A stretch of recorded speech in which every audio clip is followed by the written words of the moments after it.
السلام علیکم ورحمۃ اللہ وبرکاتہ۔ محترم سامعین، آپ کا استقبال ہے ہمارے یوٹیوب چینل پر۔ ناظرین، سب سے پہلے ہم آپ کی خدمت میں یہ عرض کرتے ہیں کہ آپ ہماری اس ویڈیو کو مکمل سماعت کریں اور اس ویڈیو کو زیادہ سے زیادہ لائک کر دیں اور شیئر کر دیں تاکہ یہ پیغام ہر طالب علم کے پاس پہنچ سکے۔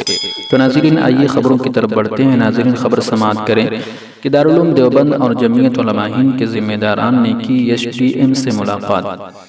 مدارس کو کھولنے کے لیے جلد از جلد گائیڈ لائن جاری کرنے کی بات رکھی۔ دارالعلوم دیوبند کے محتمم مفتی ابوالقاسم نعمانی صاحب اور جمعیت علماء ہند کے صدر مولانا سید ارشد مدنی صاحب اور سہارنپور کے ایم پی حاجی فضل الرحمان صاحب نے ضلع مجسٹریٹ اقلیت سندھ سے ان کے رہائش گاہ پر ملاقات کی۔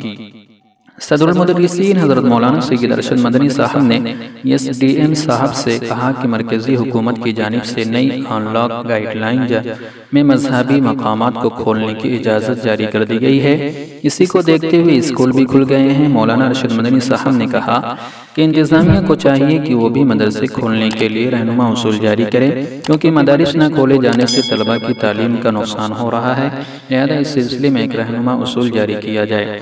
حاجی فضل الرحمان صاحب نے کہا کہ مدرسوں کے ذمہ دار معاشرتی فاصلے کے مطابق طلبہ کو پڑھایا جائے گا اور کیمپ میں موجودہ طلبہ کی صحت اور کورونا سے بچنے کے لیے تمام تر اقدامات اٹھائے جائیں گے۔ ایس ڈی ایم صاحب نے سب کی بات سنی اور یقین دلایا کہ حکومت سے بات کرنے کے بعد جلد ہی اس سلسلے میں ایک رہنما اصول جاری کیا جائے گا۔ تو ناظرین، آپ اس خبر کو کس طرح سے دیکھتے ہیں؟ آپ بھی اپنی رائے کا اظہار کمنٹ باکس میں ضرور کریں اور اس ویڈیو کو زیادہ سے زیادہ لائک کر دیں اور شیئر کر دیں تاکہ ہر پیغام ہر طالب علم کے پاس پہنچ سکے۔ سبسکرائب کے بٹن پہ کلک کریں، بیل کے آئیکن پہ کلک کیجئے تاکہ ہر نئی ویڈیو کی نوٹیفکیشن